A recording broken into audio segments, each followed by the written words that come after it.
So if you go just to a resort or you're like me and you're just in your Airbnb all day, ordering Uber Eats, you're not really soaking up like the local place. Okay, right? So we're agreeing, yeah, because that's what I was wondering. I was like, sometimes I feel like people travel, but they don't actually go anywhere. And I've seen this, like you'll go to different parts of the world, and you'll find yourself in a hotel somewhere, and that hotel, for all intents and purposes, may as well be America or England. Do you know what I mean? It's like, this is your country with your language, with your TV channels, with your foods, and then all people want to do is sort of like go on like a safari into the local environment, see the people, don't really like be in the place, and then come back and be like, I had a great time in Costa Rica. I had a wonderful time. It reminded me a lot of Peru, and it was also very similar to the Middle East. It was great out there. And it's like, no, you went to the same hotel everywhere in the world. You're listening to What Now, the podcast where I chat to interesting people about the conversations taking over our world. And today on the podcast, we're literally taking over the world with one of my favorite classic thought experiments, If I Ruled the World. By now, you know the rules. If you were in charge and you could change one thing about the way the world works, what would you change? And then, after you make your case, we vote. Does your change go into effect, or do we veto it? Well, joining me today, writer, journalist, and professional hater, Christiana Medina, and writer, comedian, and human chill pill, Josh Johnson. Let's get into it. Is everyone on? Yeah. Why are you laughing at me, Christiana? Because you're sitting in a closet where I don't know.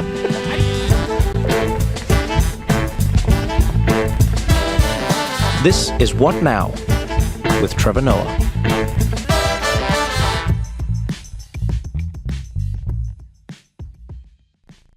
What's up, guys? It's your girl Kiki, and my podcast is back with a new season. And let me tell you, it's so good. And I'm diving into the brains of entertainment's best and brightest, okay? Every episode, I bring on a friend. I mean, the likes of Amy Poehler, Kel Mitchell, Vivica Fox, the list goes on. So follow, watch, and listen to Baby. This is Kiki Palmer on the Wondery app or wherever you get your podcasts.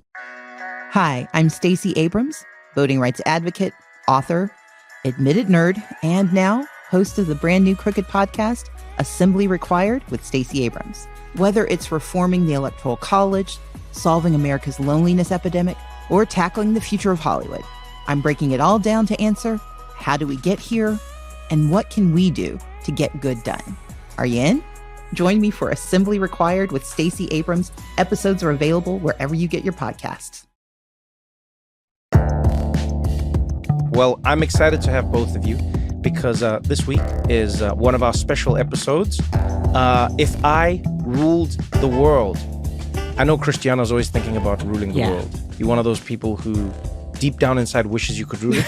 Josh, you seem like you would be a... Yeah, you do. Josh, you seem like you would be like an involuntary ruling the world person. Yeah, but I think I would rule if everybody died. Like it wouldn't be intentional. It'd just be there's 12 of us left and, everybody else doesn't want to do it. And I don't want to do it either, but I drew the short straw. I think I'm closer to Christiana's side. I think I could, I don't think I could rule the world, but I could, maybe 6 months. Maybe 6 months I could do it for. Mm-hmm. Okay. And then I would have like a 52% approval rating, which is pretty good in politics.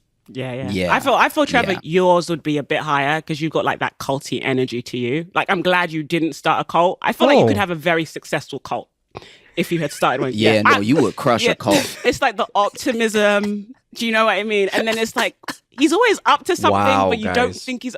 But I'm glad you didn't start a cult. That's the thing. You were like, I'm going to be a comedian. I'm not going to start a cult. But I think your approval rating would be very high, in my opinion. I don't even know how to feel about this. I'm a culty type of... there's so many other words someone could use, Oh, you are adventurous. You are friendly. Josh knows what I'm talking charismatic. Cult? You are convincing. Damn. No, look, it's a good thing. This is the thing. You use it for good, though. Exactly. So it's not as if it's ever an issue. You've only ever used it to help people, and it's actually there's a special talent that everyone needs a friend that has this talent to have that can get you to do something in your best interest that you weren't going to do. That's I like that, actually. That's life saving. Yeah. Imagine I like that, actually. Imagine if I'm out here being wild, right? Nobody can tell me anything, and then you pull me aside and you're like, Josh, what are you doing? That right there is like all I'll need. Okay. All right. Well, this is good to know. Okay. Well, let's jump into it. If I ruled the world, remember, simple rules. It is one big idea. The other two people on the podcast get to vote about whether or not they would say yes or no to this. That determines whether it goes into effect. It immediately kicks in worldwide, like everywhere in the world at the same time.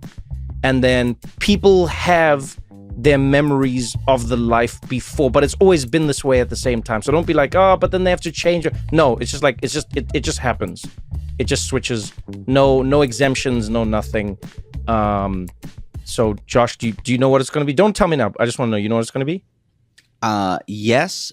Okay. Yes, I do, but I will probably have to clarify a lot. Oh, goodness. Okay, I didn't expect anything else. Christiana, do you know what yours is going to be? It's never a good sign when, like, your rule comes with a bunch of caveats. Yes. All right, Christiana, you rule the world. Okay. You control everything. Who run the world? Girls. Yeah. Who run this mother? You got this. You do it. If I ruled the world, I would make travel mandatory. And you get a travel voucher from the government. And you have to travel to a foreign country every single year. And you can't pick the same country twice. So if you went to France last year, you have to pick a different country. We'll give you more money if you pick like a different continent. For instance, if you went to Africa 1 year, the next time you're like, oh, I'm going to go to Australia, et cetera, et cetera. If you do not take me up on the offer, you have to commit an act of like national service. So you have to like pick up trash in the park. You have to clean the tube. You have to like read books to children. Like there is a penalty for not traveling. But if I rule the world, I would make travel mandatory. Now, do you want to hear why? Yes. Let's hear the why. Okay, this is my pitch, right? So if you travel, it's great because it like opens up your horizons, right? And you appreciate things about where you've come from. So right now I'm like, wow, Americans are very attractive people. That's not to say people in England are not attractive, but people in America, I'm like, oh my God, I live somewhere where people are like very hot all the time. And mind you, all I do in America is complain. I'm like, these people, they're annoying. Americans. And now I'm like, oh, they're very attractive. And I'm like, oh, they're personable and friendly. And like, coming home to England has made me appreciate stuff about America, but it's also made me be like, oh, America needs better public transportation. So it like kind of widens your horizons and it makes you appreciate what you have back home. And if you're like a bigot who travels, it means like your racism becomes very specific. And I think specific racism is like the best type of racism. So for instance, if somebody writes in my comments, you Igbo bitch, you people love money so much, I'm like, that's so impressive. Like, you haven't called me Zimbabwean. You haven't called me Jamaican. You've identified my tribe and a trope to do with my tribe. So it means you even get to know the people you hate better on an intimate level. And I think that's actually a very helpful thing. So I say mandatory travel. And if you don't travel, you have to do some sort of national service. Okay, so just so we're on the same page, I'm just making sure I clarify everything here. So you're saying mandatory travel for everyone, everywhere in the world. They have to go to a foreign country once a year. If they don't do it, they have to pick up trash and basically community service. Yeah, and we pay. The government pays. So they don't have to pay themselves. And one of the reasons you want people to do this is so that they realize that there are hotter people in other countries. And also so that they can appreciate some of the things they may take for granted where they're from, and also some of the things that might be better elsewhere. And then last but not least, it'll help people become better racists because their racism will be more specific as opposed to just like broad because they haven't been there. I love an informed bigot. They're the most interesting to debate with. But this is what I want to say about the American side. I was saying to my husband, I was like, you know, a lot of Americans say America is the greatest country in the world. And I think the people are amazing and their government should treat them better. And part of why the government gets away with it is because they haven't gone to like a country that has like high-speed rail. Like when I lived in Texas, it was just impossible to get around by rail. And I was like, shouldn't there be a fast train from San Antonio to Austin, to Houston, to Dallas? And you could, if it was China, it could do it in like 30 minutes. And I'm like, why aren't people revolting? This country is so wealthy. It should have like what is very basic infrastructure. But I think if enough Americans went elsewhere and was like, hold on, look what they have over there, they would come back and be like, you guys have to get your stuff together. And I think sometimes countries get complacent because enough of their citizens don't see what other people have. So sometimes it's good to go, when you go to someone's house, you're like, oh, I didn't know my house is not that great. Okay, I could get a better house. I'm not mad. You know what? I'm not mad at this. Okay, I will say this. So 2 thoughts that I have. One, your first instinct is that everyone should essentially colonize the world. This sounds this sounds like a very light pitch for colonization. Mandatory, you have to go to other countries and see what good things they have and come back and tell us all about it. And then we definitely won't come and take it when we realize they have it better than us. I'm going to give you the benefit of the doubt and say that's probably not what you're pitching. Although I do worry that that's what it leads to, because look, my first instinct is I like it. But then the second instinct I have is I sometimes feel like half of the problems we have in the world are because people have traveled. What if we just like shut everything down and no one could go anywhere? Then you wouldn't be able to go and take something from somewhere else and you just wouldn't know. And then you just be like, I'm in my country. I don't know. I feel like you're planting the seeds for colonization. No. And at the same time, inspiring people. Josh, wait, I don't know. Can I what just do you give think? my counter quickly, Trevor? I actually think if more people from other countries came to the West, they'd be like, I'm not moving here. Like, you see up close. Like, it would decrease immigration. All you need is a few weeks in England with the rain and the people and the bad food. You're like, I'm going back to Nigeria. I can figure it out. Or, give enough Guatemalans some time in America. And they're like, oh, these people, all they do is work. I'm going home. I actually don't think it will cause colonization. I think it would lower immigration, which I think a lot of people want. I don't. I believe in open borders. Yes, Let's be clear. But I'm just saying, I don't think it'd actually do a colonization. I think people would come to the West and be like, oh, it's not all what it's cracked up to be. And people would go to like different parts of the world, like people from the West, they'd be like, oh, this is beautiful, but, I couldn't live here. The heat is too oppressive.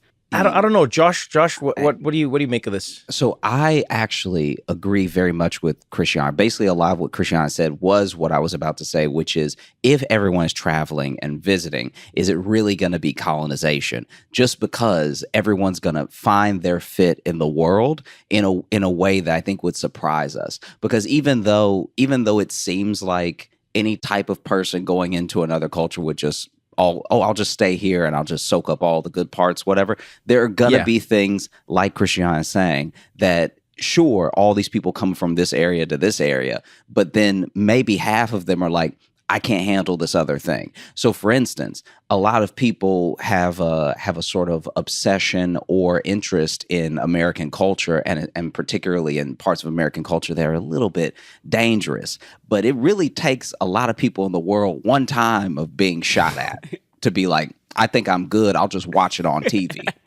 Okay, wait. Let me get a few more clarifying points here. How long do the people have to go for?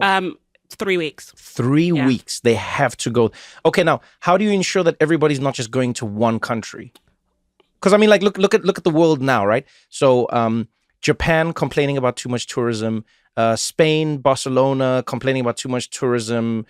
Just tons of places around the world where Italy's like falling apart. Too many tourists, too many people coming to see the Colosseum in Rome and everything. I thought about that. So it's like the school system. Okay. You just rank what you'd like. Okay. You rank your top 20. And then you get what you're giving because, guys, it's a free trip. And I'm a benevolent dictator. So you may get somewhere you like, you may get somewhere you dislike. But if you turn it down, the penalty, imagine you said, okay, I'm going to go. And then you put in your form and then you turn it down. Then there's a bigger penalty in terms of the national service that you have to do. Like, you'd have to do an extra week of national service. Do people get to go back to a country they liked? No, you can if you want to spend your own money. Wow. If you want to spend your own money, this is the thing. Okay. This is not part of the government program. If you want to spend your own money and go to the south of France every summer, you can do that. But my hope is, like, this is me borrowing your optimism, Trevor, that people kind of like do the Anthony Bourdain version of the experience. R.I.P. A good white man, actually, who was really good at going to places without colonizing them and being level with the locals and being very respectful. He was, he was indeed. You kind of welcomed Anthony Bourdain coming to wherever it was. And I feel that, like, if people took the Anthony Bourdain approach, sometimes he'd go to countries and he'd be like, oh, the people are beautiful, but they deserve better. Like you can come away with very nuanced perspective that maybe make you more appreciative of where you're from or make you hate it more. And so I'm hoping that people do the Anthony Bourdain type of travel, not the Christopher Columbus type of travel. That's... What happens if people always get robbed in the same country? And I'm just saying this, I'm not even going to pick out a specific country in the world. Let's just say, like, every time you send someone to that country, they get robbed. And this country just goes like, don't worry, guys. They can't do anything about it because they have to keep sending people to our country. Because if I had like a really poor country and I knew that somebody had to send tourists to us, because right now people go, don't go there, it's dangerous. But now I'm like, no, guys, everyone has to come here because Christiana has made it that the whole world has to travel. So that means we're going to get a good amount of people coming every year. We're just going to rob the shit out of them. And then next year we wait for the next batch. What do we do then? My counter, I have a friend named Jessica, who's the black woman who is visited every single country in the world. She's amazing. She has like a blog. What do you mean every single country? She's the first black woman to visit every single country in the world. Her Instagram is... North Korea? Yeah, she went to North Korea. She visited every single country in the world. And it's funny because sometimes she'll do her thing about, like, on her Instagram, she'll be like the worst airports, the best airports, and countries that she really enjoyed. It's always the places that people think are super dangerous. And this is a black woman that's had a very different experience to what, like, you're told. You know, like, there's some people that, like, don't go to that country, the men grope. And then you go there and the men are super respectful, you know, almost like distant. They're like, may I grope? Yeah, may I grope? And you're like, I do not give you consent to grope. And they grope you everywhere. Anyway, but it was like a polite groping. But like, so I'm sure there's going to be robberies. Like, it's not going to be perfect, but I do think those, like, it's often the most impoverished nations where the people are most generous. And they're like, hey, come into my little house. You can, I only have water, but you can have some. So, like, my feeling is that people will learn a lot about the human spirit. And you're probably going to get robbed in, like, London, if we're honest. Okay, I'm ready to vote. But Josh, do you have any questions, any clarifications, any thoughts on this? I think it's a great idea, but I do wonder if if you worry at all as you've come up with this and you've thought it out very well, but let's say somebody only has a certain amount of years, right? Are you going to make any priorities, and do you worry that the priority countries that you try to make for people will be too biased? So for instance, like, let's say there's a place where it's like people really only live into 38. So this is when you gotta be choosy. You know, we're not getting the 70s and the 80s that we are in some other countries. So where we send those people who are on average living to like 38 or 40, do we have to prioritize some places, or is it still random? It's still random because that's the nature of life. Quotes like that's where I go. You have a prime dictator in you, and I'm proud of you. Thank you, Trevor. But Josh, I thought you were going to ask the inverse. I thought you were going to say, like, for the old people, should they still be going on these missions to different countries? Oh, yeah. No, send them. Yeah. Old people love traveling. Yeah, they love traveling. Love traveling. They love it. Okay. Ready to vote. Josh, your vote? I am very in favor. All right. On my side, I cannot lie, Christiana. This is a brilliant idea. If I ruled the world, I vote as well. 2 votes. God. It has passed. Everyone will be traveling once a year to somewhere in the world. So, pack your bags. Somalia, here we come. Don't go anywhere, because we got more What Now after this.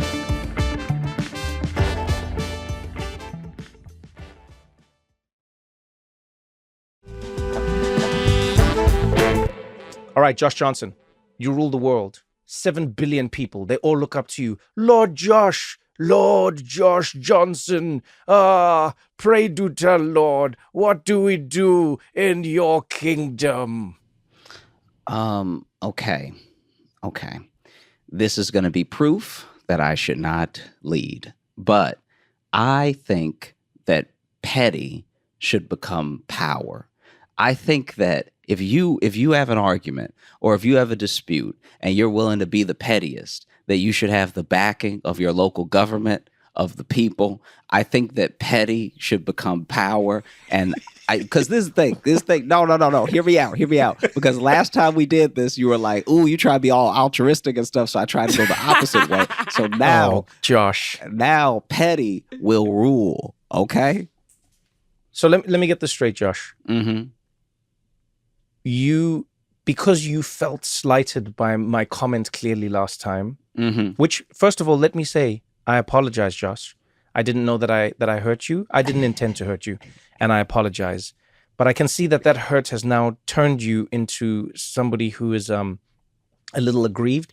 And so now you're saying you are promoting pettiness in part because you are being petty and trying to spoil the world. Is that what you're saying? No, I'm not trying to spoil the world. This is just why I don't know if I have the qualities of a leader. What you said really got to me, and so it took me in another direction. All right. Okay. So explain the logic behind this. So what is happening? The petty is the power. What does this even mean? Okay. So if you have a dispute with somebody, let's say y'all have problems, right? Yes. Ooh. You are in a full Kendrick and Drake situation. If you're willing to do your research, if you're willing to go further, if you're willing to learn your enemy, right? Then we as a local government will back you in an entire pop-out concert whenever you want to have it. It won't even need to be Juneteenth. You could just put the concert together with government funds and you can wah. Okay, let's take this away from rappers. There are two neighbors. Mm-hmm. And they're having a dispute and they're fighting about like a tree that's dropping leaves into the other's yard. Yes. And then the one neighbor decides, okay, since you won't cut down your tree at night, I'm going to come in there and, I don't know, put termites into the trunk. What is your government doing?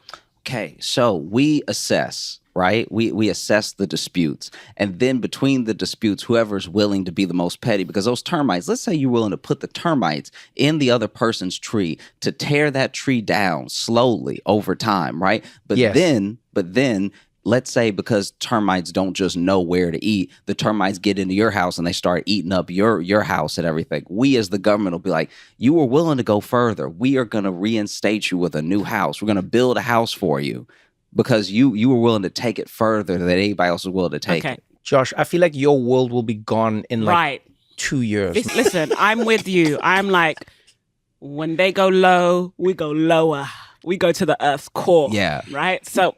Ooh, when they go low, we dig. We get a shovel. Okay? We're getting dirty, down and dirty. So Josh, help me understand this. What is the purpose of this ruling? Not that you have to have one. I just want to know, like, you know, when we approach you, dear leader, and we ask if we may, what is the purpose of this idea? Like, why is pettiness rewarded over everything in your world? I hate to answer a question with a question, but what is the purpose of The Sims? I mean, these aren't real people. This isn't a real world. So I'm just going ahead and I'm watching it burn, because in real life, I do my best to not be petty and to always keep my head high and take the high road and stuff. So this is a little bit of cosplaying on my part, you know.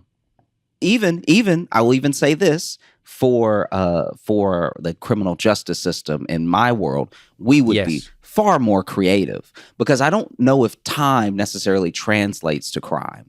You know, it's like, especially if you did a nonviolent crime and they're like, but according to a bunch of statutes that we came up with a long time ago that didn't have this thing in mind, you have to do 15 years now because it's the third strike on this nonviolent crime, whatever, right? Okay.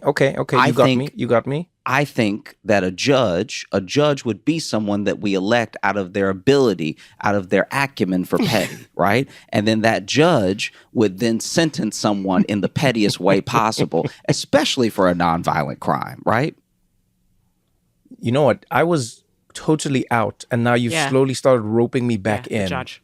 Oh, it's the dream. Imagine a world where someone is speeding, right? Someone is speeding very fast. Now, they haven't hurt anybody and they've been pulled over, but they were going a full 60 above the speed limit, right? Yes. Now, yes. in a lot of places, depending on your situation, depending on your overall record, that could be life-ruining, right? My judge in this world would be like, hey, no problems.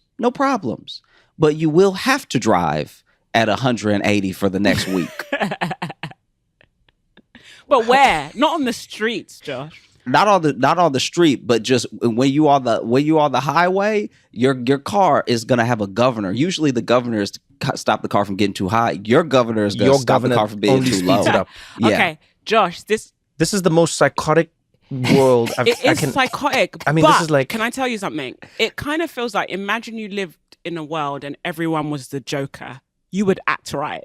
I think in a way, it's just like, when there is no restraint on people and people can get as petty as they can, and like the judge is the Joker if you ever end up in the hands of the criminal justice system, you may be like, actually, I'm just going to behave myself. Wow. And be sensible. Thank you. Because that is Thank a terrifying punishment for me, because I really can't drive, even though I do. So I'd probably die within like the first day of having to maintain that speed minimum. So I think it's perverse enough that it would make humans behave, because you're like, I don't know who I'm living next door to. I don't think so at No? all. You don't think so? Ooh, I think you are just creating chaos and murder, and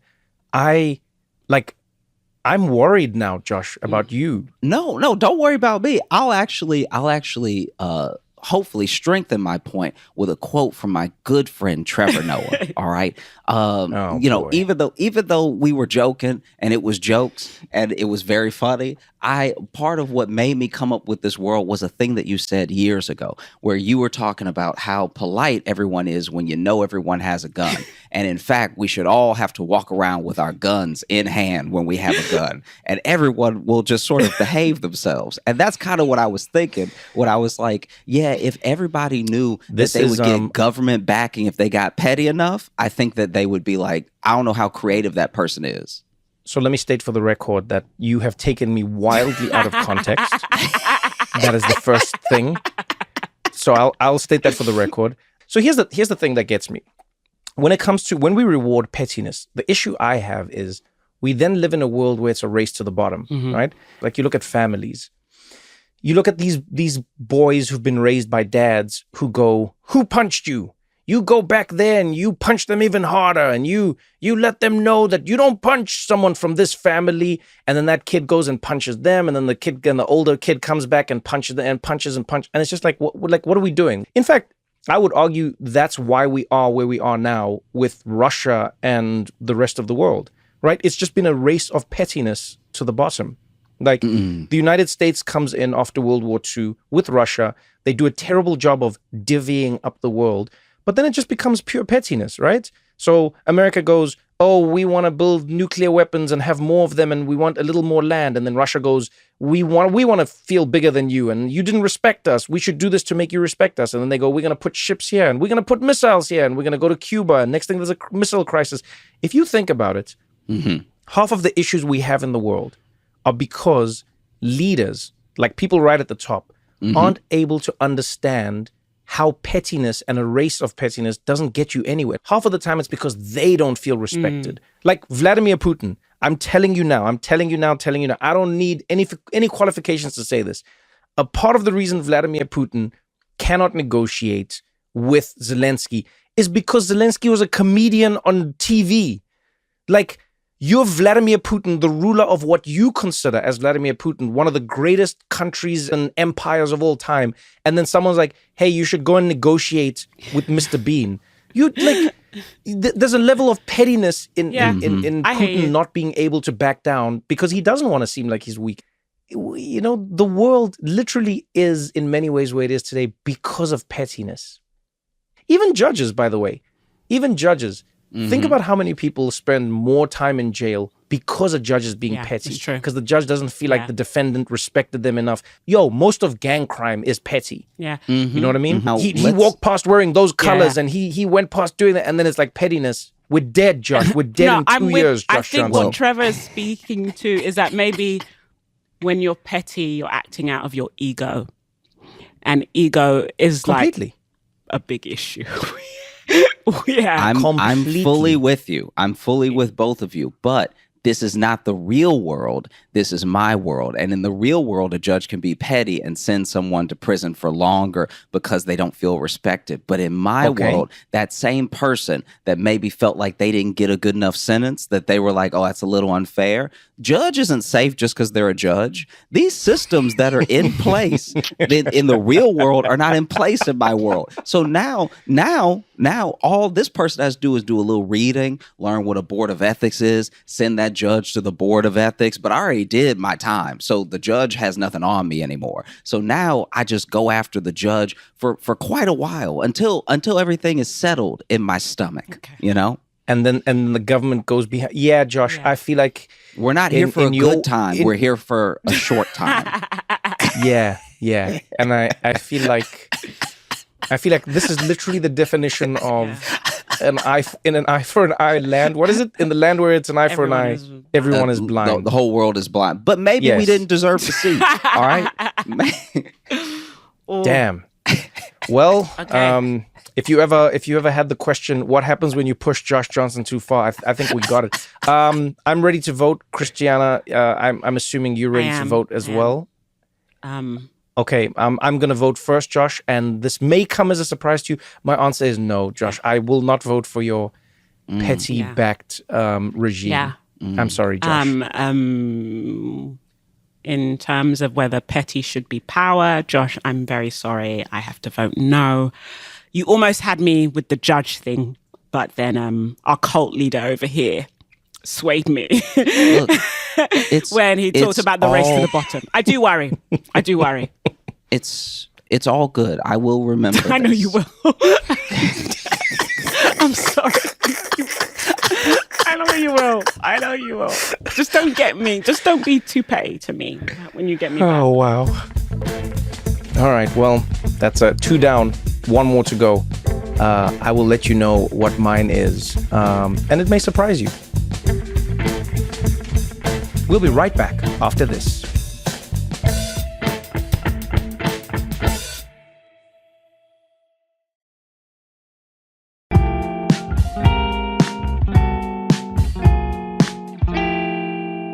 All right, If I Ruled the World, my favorite episode of the podcast. Based on nothing, no facts, no research, no nada. It's just how we would rule the world if we were given the chance. So Christiana right now has 2 votes for what I consider one of the best initiatives ever. Like, I feel like we should find a way to get this up to like the real levels of power. It'll be tough, but we can do it. And then Josh Johnson came in with something that I think, even the Joker would be like, it's a little intense. It's a little extreme.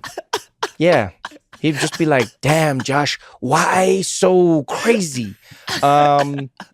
So here's something I've been thinking about. And it's not very big, but I think it would make a big difference.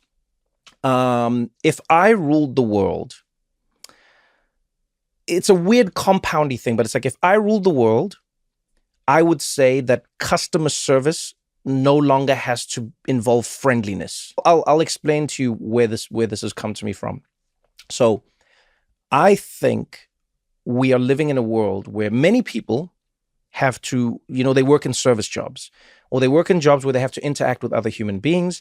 And in that job, they have to be competent and they have to be capable. So, you walk into a clothing store, they have to know where the clothes are, what the sizes are. They have to know whether the fabric will shrink when you wash it. They have to know what the fit is. They have to know, right?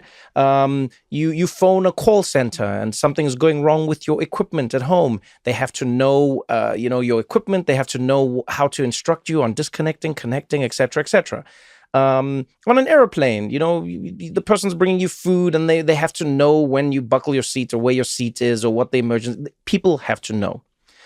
But we also started saying that people also have to be friendly and like excessively friendly when doing these jobs.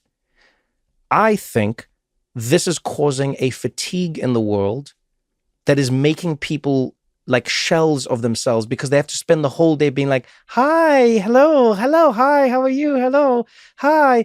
And I genuinely think this is probably like destroying relationships and friendships and marriages. And because I think people are going home emotionally exhausted because they're spending all of their quote unquote happiness on strangers.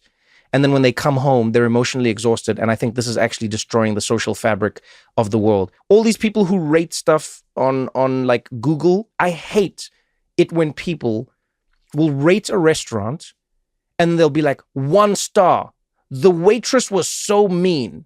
Food was great though. Then I'm like, yeah, then shut up and eat the food. Like, what world do you live in? Like, I don't know about you, but I used to eat food at my friends' houses. And sometimes people's grandmothers weren't nice, but all that mattered was the food. You didn't get a hug with every bowl of food, but the food is what mattered. And I think this attitude that people have of like, everyone wants to be treated like a mini king. Yeah. Everybody wants to be like mini royalty. I think it's trash. And I think it should be gone. No more friendliness with anything. In fact, the meaner people are in a weird way, not like assholes, but just like be like, just stoic. Incredible. Just like, hey, can I get some food? Yeah, what do you want? There's a table, sit down there. I'll come and help you when you're ready. And that would be it. And you're not allowed to fire people because they're like unfriendly. Because sometimes you're just having a shitty day. Okay. Okay. So real quick, and you know it. I think that this is really great. I think I've worked a lot of customer service jobs in life, and Wait, you have? Yeah, man. I worked at a restaurant for years, and then I've worked at grocery stores, and I've also worked at the restaurant. I think but I thought you got like fired after like a week. No, I was there for like 6 years. Whoa, 6 years? Yeah.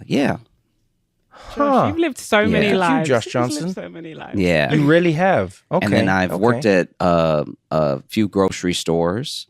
You met me at the tail end. Okay. What were you doing at the grocery store? I do a little bit of everything. So I was a cashier, but I was also sometimes the person who would walk around to find people looking lost. So then if you were looking at a label too long, I'd pop up and be like, can I help you? I love that person.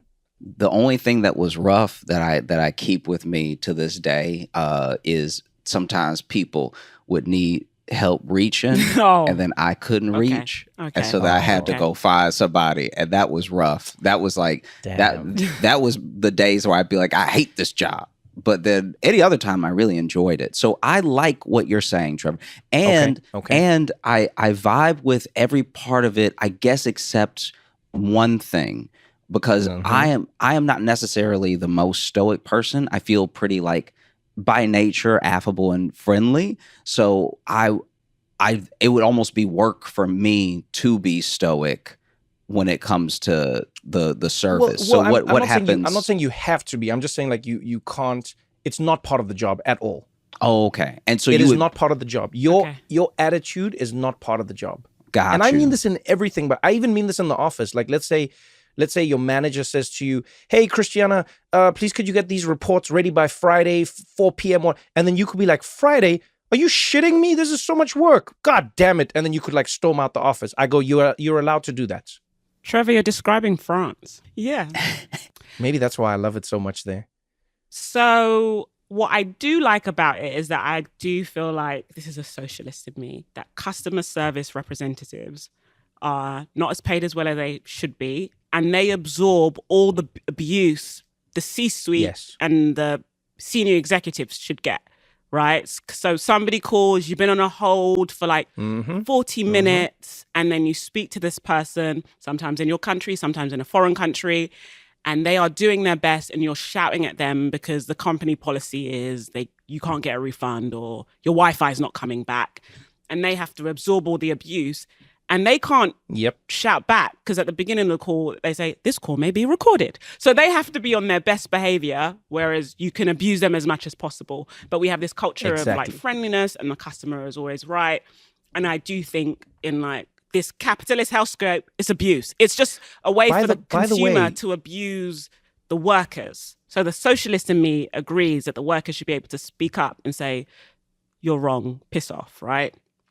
You're also going to get rid of tipping, right? So recently I went to Brixton Village with my husband and we went to a restaurant and I was like, what's taking them so long? Like they hadn't even brought the menus.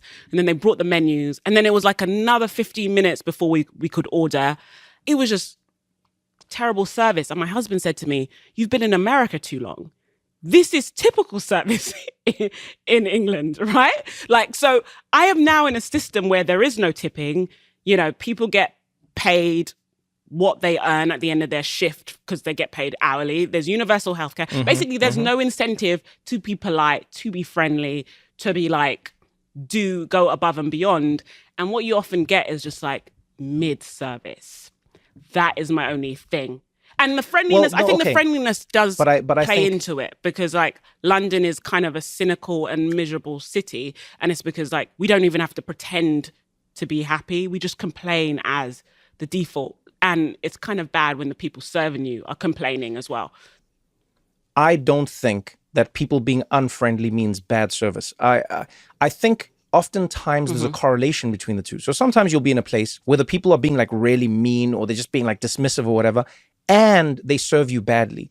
But I think that's now a system that has broken down. So it's fair that people draw the correlation. They go, those people are assholes and the service is bad. And then we just think it's all one thing, right? However, if you break it up and you go like somebody's running a business, how people are in that business is just about like their efficiency and their ability to do something. But now what we've done is we've taken this away on every level. And I genuinely mean this in like the biggest sense, even in like politics, right? We rate our politicians by how friendly they are. Look at how friendly they were at the debate. Yeah. Look at how charismatic they were during a speech. I don't give a shit about your charisma. What is your level of competence? You know why I liked Angela Merkel from Germany? That woman was not there to entertain you. She was not there to make you feel better about yourself. She was not there to do some little dance to make you feel like you had picked the right person. She was there to be like, hey, I've crunched the numbers and this is what we need to do in Germany and this is the money that we are giving to Greece and this is what the Euro bloc needs to do and thank you very much for coming, yeah? Have a nice day or don't, whatever. See you next time. And I like that. I go like, I think we're creating a world where it's like the performance is becoming more important than the aptitude. And in every field, that's making it worse. I want a politician who doesn't have to kiss babies. It's creepy. It's weird. You don't have to smile. You don't have to shake my hand. Just make sure that the schools are good. Make sure that the roads are clean and make sure that people have access to healthcare. And then I'm happy. You see, now it's like, all right, we're good. Now I'm smiling. Yeah. By the way, before I forget this. So this is something that I find fascinating. You know that phrase, the customer is always right? There's another version of the quote, which is the customer is always right in matters of taste, which means they're not right. It was like, no. Give the customer the benefit of the doubt. Assume that they are right until it is evident that you are dealing with an idiot who does not know what they're talking about. Then the customer is not right, and you can tell them that you do not sell dildos because this here is a cooking store. Do you know what I mean? Yeah. I mean, this is something that I wish would have been in place when I worked at the restaurant, because every once in a while I would take someone's order and I would bring them their order and then they would say, this isn't what I ordered. But I was listening and I did write down what they were saying, because I was never one of those people trying to impress people with memorizing. Oh, no, never okay. that. If you were a memory person, I was writing it down, and I was writing it down not in shorthand because I didn't trust my shorthand. I didn't trust the kitchen to read my shorthand. So I wrote down the full menu item with the ingredients when I was like taking someone's order, which was annoying for them because then they had to repeat themselves 2 or 3 times. But I wrote it down plainly and then sent it to the kitchen, looked at it when I brought it out to them, right? And they'd be like, this is not what I ordered. And then I have to figure out how not to embarrass this man in front of his family, because it's very much what he ordered. There's actually, and it would always happen with something that was like unambiguous. So it would never be like, oh, I ordered nachos, but I said no sour cream and there's sour cream on these nachos. It would always be like a completely different dish, and we only have one of those dishes. Like there's only one type of fried ice cream that we have. Fried ice cream. And I brought you fried ice cream, and then you're like, this isn't what I ordered. And I'm like, yeah, no, it's a fried ice cream. He's like, yeah, but I said fried ice cream. And now I'm like, I don't know where to go from here. You see? But this is what I mean. This is what I mean. And I think, like, look, am I right? I don't know. But that doesn't matter when I rule the world. The point is, I think it is not fair to expect people to, like, give their souls on behalf of these corporations and then go home drained. You think about how your parents would come home from certain jobs and they're just like, I don't have the energy or the time for this. I've just been like smiling at people all day. My cheeks are sore. I'm sick of speaking to people. I get what you mean. You get what I'm saying? Yes. You get what I'm, but you know who always had time? My grandmother. My grandmother worked in a factory. She didn't have to talk to anybody. She didn't have to make small talk. When my grandmother came home, she had all the energy to talk. She was tired in her hands and in her body, but her mind was fresh because she didn't have to have any small talk, no nothing. And that woman's love poured into me as opposed to her dripping it into ungrateful customers and random people that have been like propped in front of her because of a corporation. And that woman was able to love me with all of her heart because it wasn't wasted on stupid customer service. She made the garments. She sent the garments out. And I think because of that, oh my God, Trevor, I'm the man I am today. That is a very today. Emotionally manipulative argument, I will say. My grandmother loved me better because she didn't have to be friendly. I'm like, how can I argue with that? I mean, this is the thing. Can. Like, when I moved to America, I remember having like a baseline level of suspicion about the general friendliness, not just the friendliness. You know, you go into a store in America, they're like, hey, how are you doing? How you doing? I love your shoes. I love you. You know, you're just like, and yes. It was very hurtful impression. It'd be very uncomfortable for me because I'm like, look, I just want to buy my thing and leave. Like, I don't want anything more than that. And now being used to that, especially now living in California, where even I saw someone make a TikTok that like the white people in California like black people, and it's very weird for them because they're used to the South. They're like, even the white people are friendly. They're like, oh, I love your hair. Where did you get your braids done? You're like, wait, you know too much. Like when you come from somewhere like California here, where it's like feels like not the other extreme, but Londoners are friendly if they know you, and they're distant if they don't know you. We're just very much like, allow me, leave me alone. Yes. Like, I think there is a balance in between, especially in cities where it's like atomized and lonely. I know for some people that interaction in a store or sometimes with a customer service rep, with the barista at the coffee shop, that's the only real human interaction some people get. Let's be real. Do you know what I mean? And I'm like, if we come from a place where No, I hear good you. faith, both sides have to be friendly. Because I think, Trevor, your objection is that like we put all the burden on the customer service rep and then the other party can treat you anyway. Yeah. But I'm like, if we have this expectation of just like Yes. politeness, it doesn't have to be friendly, just decent politeness. And some people are going to be more gregarious than others. I can rock with that because I'm like, why are we so mean to each other? Or why are we all so silent? Or why when you go into a shop, you have to ask for help and the people with social anxiety like Josh are like, okay, I'm not going to ask for help. I'm just going to leave and order it online. You know what I mean? Sorry, Josh, but you know what I mean? So it's just like, Trevor, I get what you're saying, but I feel that with a modification, I could vote for it. That's my point. Okay, let me throw one last thing in here. One last thing. I love that you said politeness. Part of what I am pitching here is a great equalization of how we perceive people's ability to do something, because we are no longer making it about how they act in relation to the culture that we were raised in. And that's part of the problem that I have with the system that we have, is you go to a store, or let's say restaurants. Most restaurants that are ranked badly, that are ethnic. And what I mean by ethnic is they are not the restaurant of like the hegemony of the place they're in. So it's a Jamaican restaurant in London, or it's a, Indian restaurant in New York or whatever.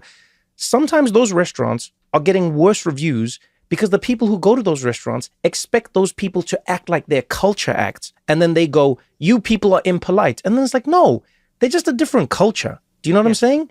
They're not going to ask you your life story because that in their culture, that might be rude. It might be invasive. You're coming here to eat and that's that. And then they go, I don't like the service. I think those people were really rude. It's like, no, they were a different culture. And so for me, if you couldn't, I don't like how sometimes people in the majority can like bully somebody else in a way to be their culture, to be deemed capable in the job. When the person is able to do the job, it's like, yeah, you know what? Like, I remember when I went to Russia, for instance. When I was in Russia and I was in Ukraine, this was obviously way back, people were competent. You go to a restaurant, they bring you your food. You ask for something, it is done. There were no smiles. I don't remember a single, when I tell you a single server in a restaurant, no one smiled. I was smiling at them. And there were moments when they would look at me like I was crazy. And then I was like, actually, I do seem crazy. Why am I just smiling? Hi, could I please get, and they were just like, yeah, you want to eat? And then it's like menu, English. Then they switch out the menu, then they put it there. And it's like, which one do you want? And you'd be like, and then I'd still try, like, I'll be like, oh, well, what's your favorite? Then they're like, I don't have favorite. I work here. What do you want?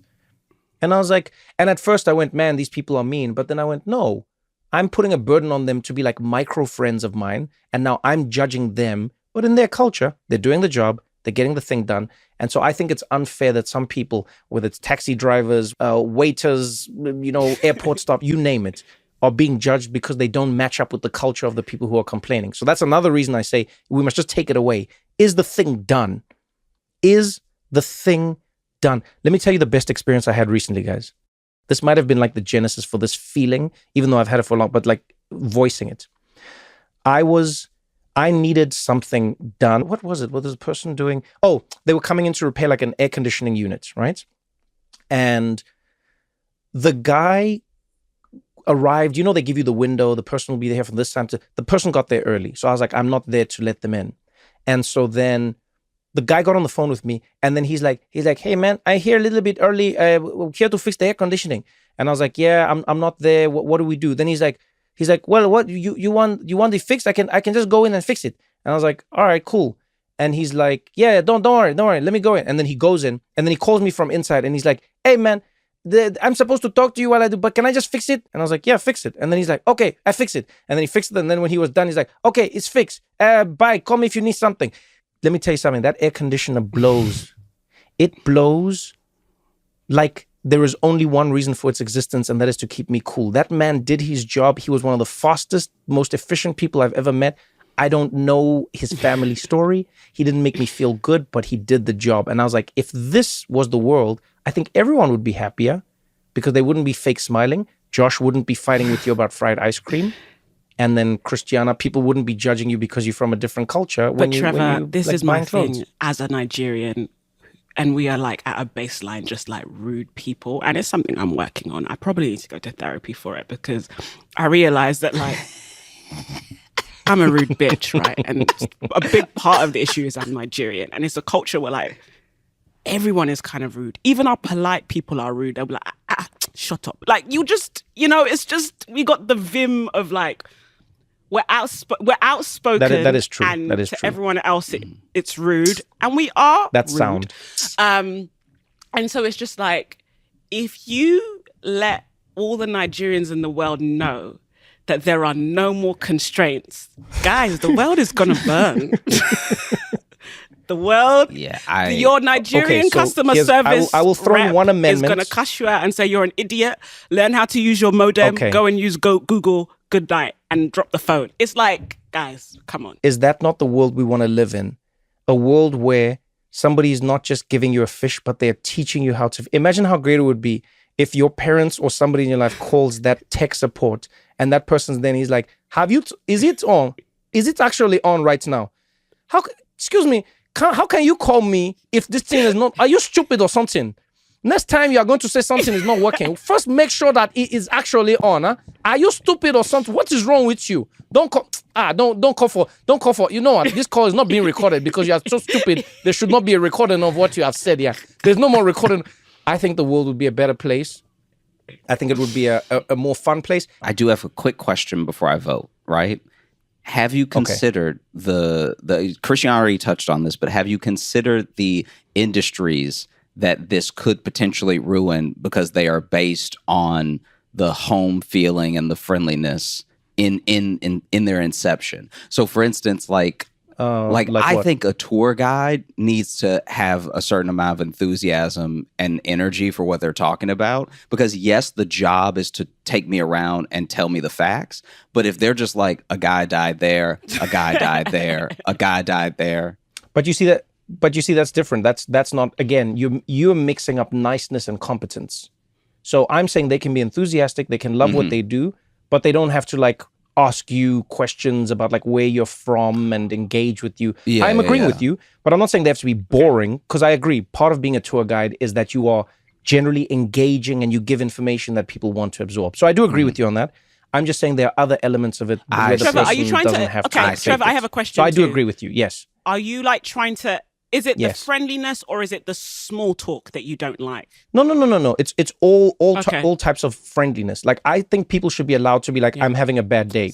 Let's just walk around. So that building there, that's where Queen Elizabeth used to live.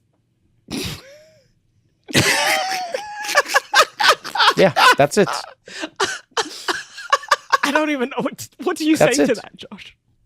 That's wild. Yeah. Okay, because I really do vibe with literally 98% of what you're saying. I just do think that there are some places like hospitality in earnest, right? Like when they're like, why should you come to our hotel over the other hotel? Especially if they're the same price. Because there's no bed bugs. The room is clean. There's great room service. There's a good view. Things are done in a timely manner. And that's that. Even if it's the same price as another hotel. Have you ever been at, Josh, you and I have been there. We've been to hotels where they're smiling and they cannot find our reservation, and we're standing at the desk for like an hour. And they're smiling the whole time. And they're smiling and they're like, you know what, guys, just give us a few, you know what, thank you so much for your pay. Thank you so much. No, I don't need that. Just get me my room key and let's keep it moving, and then you don't have to fake anything. Got you. Okay. I'm gonna vote yes for this world, because I do think that the pros outweigh the cons.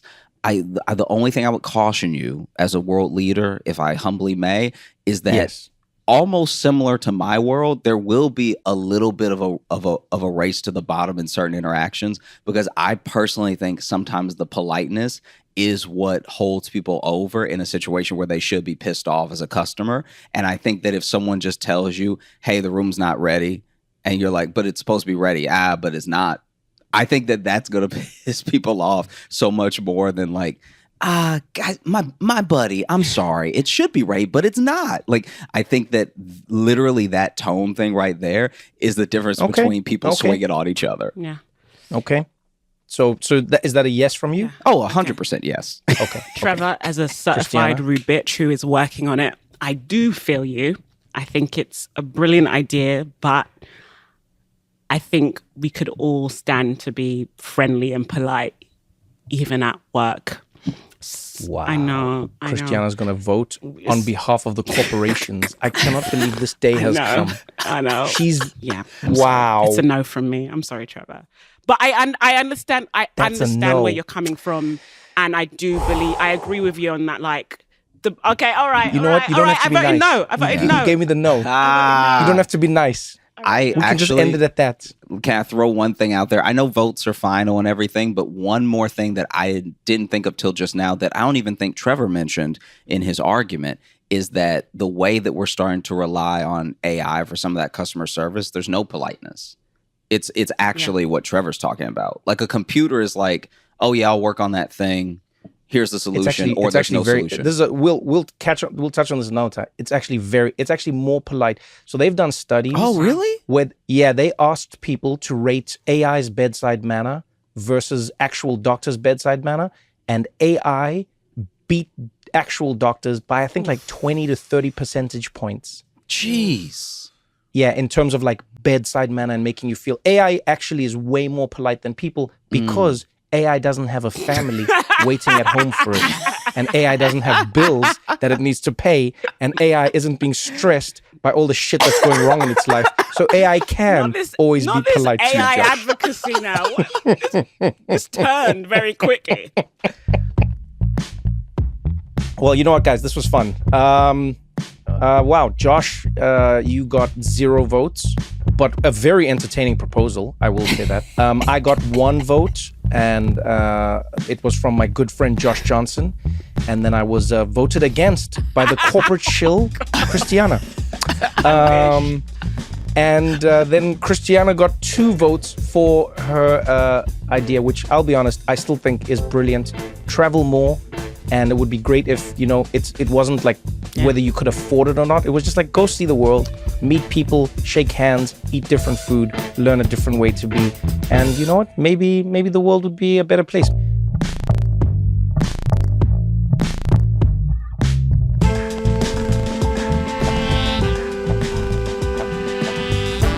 What Now with Trevor Noah is produced by Spotify Studios in partnership with Day Zero Productions. The show is executive produced by Trevor Noah, Sanaz Yamin, and Jody Avagan. Our senior producer is Jess Hackle. Claire Slaughter is our producer. Music, mixing, and mastering by Hannes Brown. Thank you so much for listening. Join me next Thursday for another episode of What Now?